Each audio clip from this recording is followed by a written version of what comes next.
Equality, representation. These are some buzzwords that we continue to get thrown around by the mainstream media, and the sports mainstream media loves to throw those terms around. And now we have someone at ESPN that is being treated like an equal, yet as soon as that happens, she wants to pull that old trusty victim card out, because that's exactly how it goes. You want equality, you get treated equal, and as soon as you get treated as an equal, you then play the victim. Maria Taylor of ESPN had a bad sports take. Hey, what happens when you have a bad sports take? You get called out. It doesn't matter who you are. It doesn't matter your background. It doesn't matter your resume. It doesn't matter what you've accomplished. When you have a bad sports take, you get called out.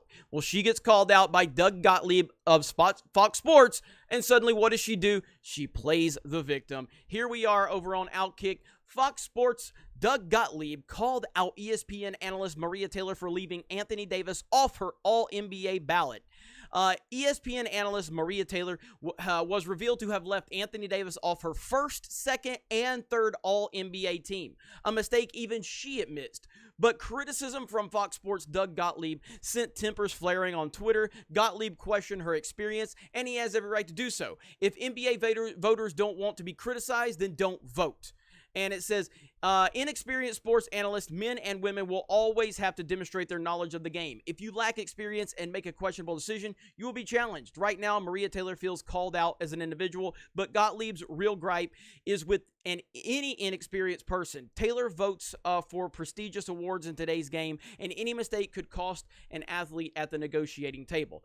Maria Taylor turned herself into a victim when she could have defended her view. Leaving Anthony Davis off every NBA team or all NBA team is pathetic, but anyone should be given the opportunity to defend themselves. An opportunity to explain herself was there, but she chose to take offense instead.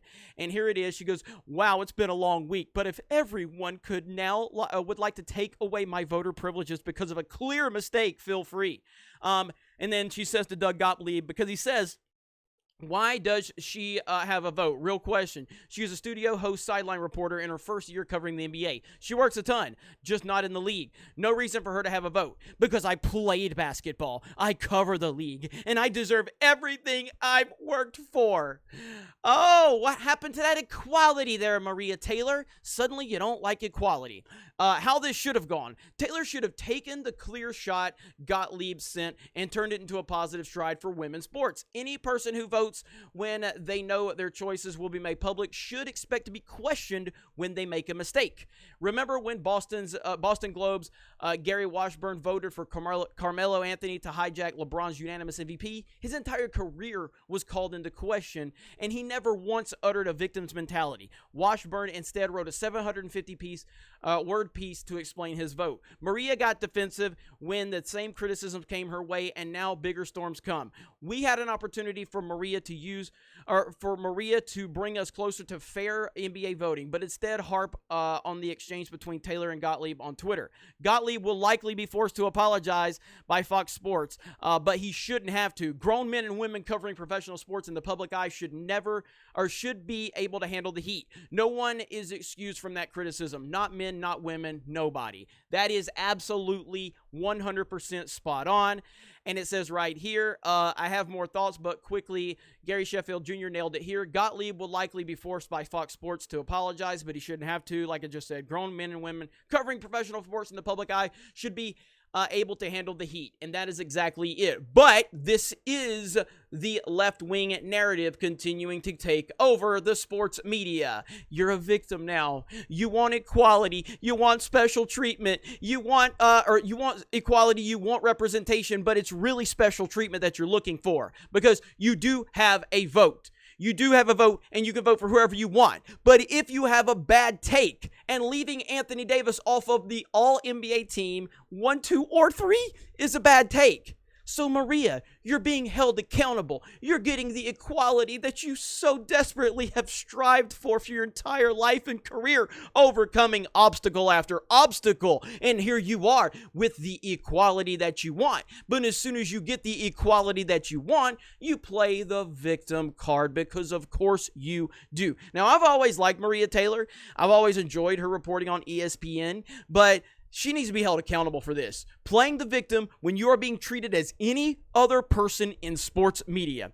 Skip Bayless. And look, Skip Bayless has some awful takes, okay? He's also, in my opinion, he's a troll. Like, he means to spice things up. He means to get people riled up. He intends to. And this dude gets so much criticism all the time. Stephen A gets criticism. Max Kellerman gets criticism. Max Kellerman with this whole Brady and the Cliff thing. Like, the dude can't even talk about sport or NFL at this point without being reminded about his Brady Cliff thing. And I think Max is trolling. I think Max's whole idea of this was to try to one-up Skip Bayless since he was taking over for Skip Bayless. None of that is really the point here. The point here is that men, women, black, white, it doesn't matter. You get criticized when you have an opinion, when you have a take, when you have a voice in the fight, and it's a bad take, you're going to get called out for it. So stop playing the victim, Maria. You're getting your equality. You're getting your representation. But we see this cycle constantly. When the representation and the equality happens, you then start to play the victim when you get treated like everybody else. You guys let me know your thoughts in the comments below. Thank you very much for checking out this video. Thank you for subscribing to Sports Wars. We're closing in on 60,000 subs. We're going to keep grinding. We're heading for 100,000 subs. I love it. I appreciate all of you. Ryan Kinel has been kicking ass. I'm here in Pensacola. I have been without power for almost 5 days. It's been insane, but I'm back, ready to kick ass, ready to take names, and I'll talk to all of you later.